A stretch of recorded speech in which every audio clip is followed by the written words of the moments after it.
Hi, I'm Christy with Happily Hooked Magazine. In this video, I will be teaching you how to crochet the back post double crochet.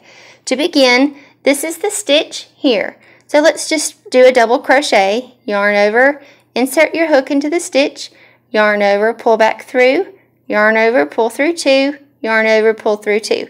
That's how you do a double crochet in the stitch. Now we will be working on the post of the next stitch. This is a double crochet, but you can work the back post on any type of stitch. So yarn over like you would a double crochet, go from the back to the front to the back, yarn over, and pull back through. 3 loops on the hook, complete it like a double crochet. Yarn over, pull through 2, yarn over, pull through 2. And that's how you complete the back post half double crochet. Again, yarn over, back to front to back, yarn over, pull it all the way through, complete like a double crochet.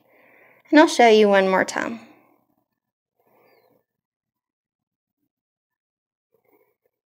And again, you're working on the post and not the stitch. The stitch from the double crochet that you're working on rests on the front to where the double crochet you're doing now is on the back. So again, that's how you complete the back post double crochet. Join me back here for more tutorials with Happily Hooked Magazine.